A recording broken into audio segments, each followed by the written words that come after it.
ایک پگڈنڈی ہے، اس کے دونوں طرف اس پگڈنڈی کے اوپر جو ہے نا کانٹے بچھے ہوئے ہیں، ٹھیک ہے، پتھر پڑے ہوئے ہیں، غلاظت پڑی ہوئی ہے، اور آپ کو ایک کنارے سے دوسرے کنارے پر جانا ہے. تو جب آپ جائیں گے تو پہلے آپ ان ساری جگہ کو صاف کریں گے نا، تب آپ اس جگہ سے گزر سکتے ہیں، یا ایسے ہی گزر جائیں گے؟ تو وہ جو آپ نے صاف کیا نا، وہ دراصل وہ برائیاں تھیں. یہ جو پگڈنڈی تھی یہ آپ کا دنیا میں راستہ تھا. دنیا میں اس راستے پہ چلنے کے لیے، صحیح راستے پہ چلنے کے لیے آپ نے برائیوں سے اپنے آپ کو بچانا ہے، ان گندگیوں سے جو آپ کو ناپاک کر دیتی ہیں، برائیاں، بے حیائیاں جو بھی معاشرے میں ہیں، جو آپ کو اپنی طرف کھینچتی ہیں، ان سب سے آپ نے اپنے جسم کو بچانا ہے، پاکیزہ رکھنا ہے، اور وہاں سے اس سے بچتے ہوئے آپ نے دوسرے کنارے پر جانا ہے. اور وہ دوسرا کنارہ کیا ہے؟ آپ کی موت. یہاں سے زندگی شروع ہوئی، وہاں سے موت آپ کی جب آتی ہے تب زندگی ختم ہو جاتی ہے. تو پھر آپ نے اپنے آپ کو اگر ان برائیوں سے، ان غلاظتوں سے جو دنیا میں پھیلی ہوئی ہیں بچا کر، صاف ستھرا اپنے آپ کو نکال کے آپ اس پگڈنڈی سے گزر گئے، تو پھر اللہ نے آپ کے لیے بہت کچھ رکھا ہے، اس دنیا میں بھی اور اس دنیا میں بھی. کیونکہ دنیا اور آخرت دونوں کے مالک اللہ رب الکائنات ہے. کوئی اور دیتا ہے دنیا میں آپ کو سب کچھ؟ نو. کوئی اور ہمیں آخرت میں کچھ دے گا؟ اسی لیے ایمان کی یہ شرط ہے کہ آپ کو آخرت پر یقین رکھنا ہے، موت پر یقین رکھنا ہے. جب آپ کو یہ چیز پر ایمان ہوگا، یقین ہوگا کہ میں جو بھی کچھ کرتا ہوں اس کا مجھے حساب دینا ہے. ایک بچہ جب کھیلنے کے لیے نیچے جاتا ہے تو اسے اس بات کا ڈر ہوتا ہے نا کہ میری ماں نے مجھے کہا تھا تمہیں مغرب سے پہلے اوپر آنا ہے. تو وہ جتنا بھی کھیلتا ہے، جتنی دور بھی جاتا ہے، مغرب سے پہلے پہلے وہ اپنی اس باؤنڈری پر آ جاتا ہے، تاکہ وہ اوپر جب آ جائے اپنے ماں کے پاس، گھر پر پہنچے، تو اس کو سزا نہ ملے. کیونکہ کوئی نہ کوئی اس نے پنش بولی بھی ہوگی ماں نے کہ بھئی تمہیں پنش ملے گی اگر تم اس کے بعد آئے. بالکل اسی طرح اللہ رب الکائنات نے آپ کو دنیا میں تمام نعمتیں دے کر، جیسے آپ کے ماں باپ آپ کو دیتے ہیں تمام نعمتیں، تمام آسائشیں ماں باپ سے بڑھ کے، تو اللہ تعالیٰ تو 70 ماؤں سے زیادہ چاہتے ہیں نا، آپ کو دیں. اور دینے کے بعد ایک لمیٹڈ ٹائم دیا جو آپ کی زندگی تھی، اور آپ سے کیا چاہا کہ تم ان نعمتوں کو صحیح طرح سے یوز کرو اور ہر حال میں میرا شکر ادا کرو، نیکی کا حکم دو، برائیوں سے لوگوں کو روکو، سیدھے راستے پہ چلو، میرے ساتھ کسی کو شریک نہ کرو، اور اس بات پر ایمان رکھو کہ تمہیں ایک نہ ایک دن مرنے کے بعد واپس میرے پاس آنا ہے. اور ایک دن ہوگا، ڈے آف ججمنٹ، جس میں میں تم سب کا حساب کتاب کروں گا. اور اس دن کے بعد پھر ہر بندے کو یہ پتا چل جائے گا کہ اس نے کیا کیا تھا، اور اسے اس کا جزا ملے گی یا سزا ملے گی. تو جن لوگوں نے اللہ کی باتوں کو نہیں مانا، ان کے لیے بھڑکتی ہوئی آگ یعنی کہ جہنم.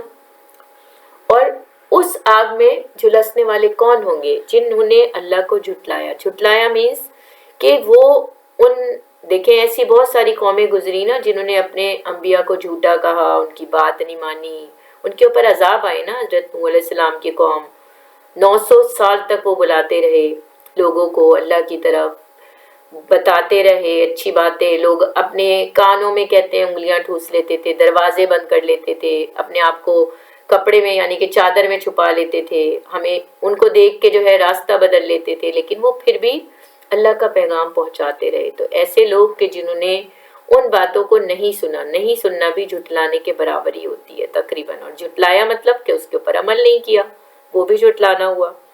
اور منہ پھیرا، کہ نیکیوں سے منہ پھیرا یا نیک باتوں کو سننے سے انکار کیا، تو وہ بھی منہ پھیرنا ہوتا ہے.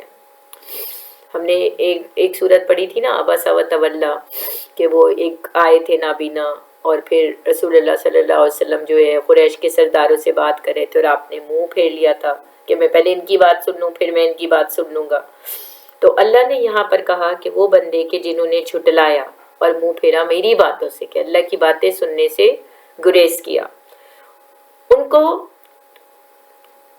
بھڑکتی ہوئی آگ ملے گی. اور انہیں دور رکھا جائے گا جو نہایت پرہیزگار تھے اور جو پاکیزہ تھے، انہوں نے اپنے آپ کو پاک رکھا اور اپنے مال کو اللہ کے راستے میں لگایا.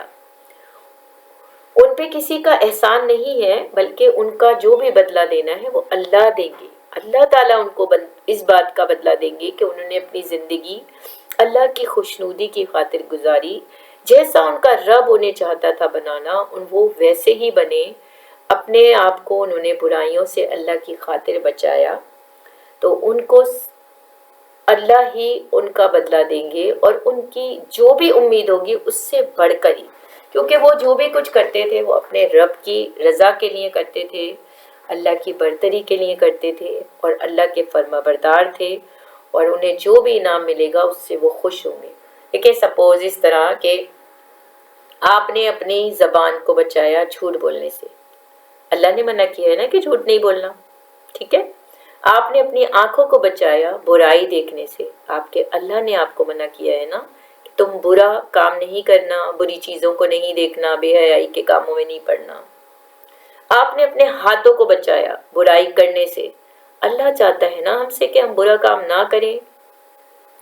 آپ نے اپنے پیروں کو بچایا برے راستے پہ چلنے سے، کیوں؟ کیونکہ آپ کا رب چاہتا ہے نا کہ آپ سیدھے راستے پہ چلیں۔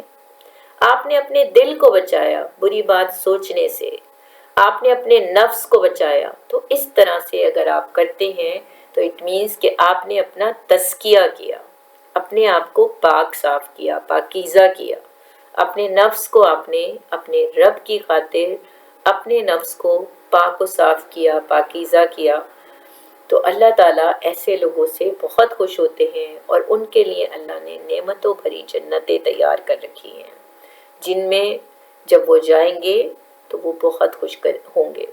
کس کے لیے کہا گیا؟ بندوں کے لیے کہا گیا۔ ہماری یہ سورت یہاں پر ختم ہوتی ہے، اور کل ہم دوسری سورت شروع کریں گے۔ اس کے ساتھ ہی ہم دعا کرتے ہیں، اللہ تعالیٰ سے دعا ہے کہ اس محفل میں جو بھی لوگ شریک ہوتے ہیں، اپنا ٹائم دیتے ہیں، اللہ تعالیٰ ان کے لیے آسانیاں کرے، ان کی ساری مشکلات کو دور کرے، اور ان کا پڑھنا، سمجھنا، بیٹھنا، وقت دینا اللہ تعالیٰ اس کو قبول و مقبول کرے۔ اور یا اللہ پاک ہم سے اس قرآن کو پڑھنے میں، سمجھنے میں، بیان کرنے میں، بتانے میں اگر کوئی بھول چوک غلطی ہو جائے تو اسے معاف کیجیے گا، اور ہم سب پر، ہمارے گھر والوں پر اپنا فضل کرم کیجیے گا۔